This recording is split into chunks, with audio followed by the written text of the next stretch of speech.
This is the story of John Basilone, the immortal gunnery sergeant. Born in 1916, Basilone was the sixth of 10 children in an Italian immigrant family in Buffalo, New York. At 15, he dropped out of school, working as a golf caddy. At 17, he enlisted in the army, stationed in the Philippines from 1934 to 1937. There he became a champion boxer and earned the nickname Manila John. Discharged in 1937, he worked briefly as a truck driver, but yearning for purpose. He re-enlisted in the Marines in 1940, believing that would get him back to the Philippines.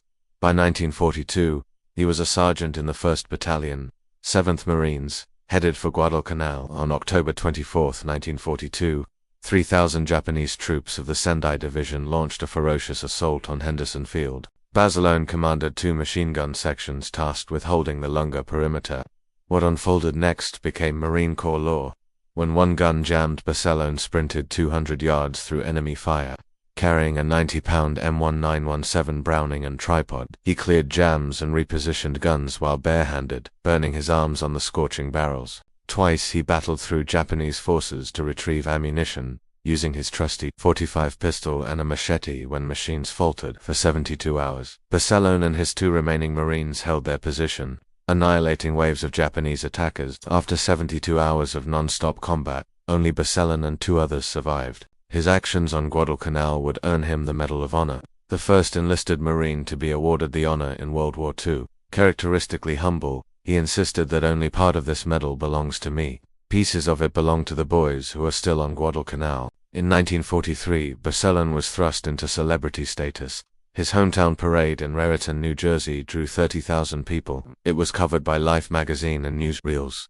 He tirelessly stumped for war bonds, raising $1.4 million, all while hating the spotlight. He told his superiors, "I ain't no officer and I ain't no museum piece.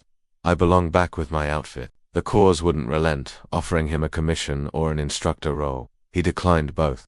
While training at Camp Pendleton, he met Marine SGT Lena May Ridgey. They married in July 1944, honeymooned on her family's Oregon onion farm, and parted ways weeks later when he shipped out to the Pacific. He never saw her again. Assigned to the 5th Division, Basilone landed on Red Beach 2 at Iwo Jima on February 19, 1945. Amidst the mortar fire and billowing volcanic sand, he again turned the tide of battle. He single-handedly assaulted a fortified Japanese blockhouse, destroying it with grenades and demolitions. Then, under heavy artillery fire, he guided a trapped Sherman tank through a minefield, saving its crew. Moments later, while moving toward Airfield No. 1, he was struck by mortar shrapnel or small arms fire. According to later accounts, he bled out on the black sand at age 28, posthumously. He was awarded the Navy Cross. He remains the only enlisted Marine in World War II to earn both the Medal of Honor and Navy Cross. Today, Basilone rests in Section 12, Grave 384,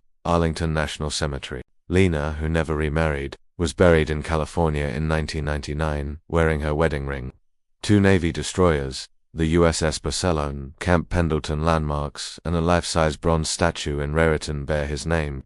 In 2010, he was portrayed by John Sader in HBO's The Pacific, which highlighted his bond with fallen comrades like Manny Rodriguez. John Basilone's legacy resonates through history, reminding us that sometimes the most extraordinary stories come from the most unassuming beginnings. This is the host, and until next time, remember, if you love history, you'll love, like, comment, share, and subscribe.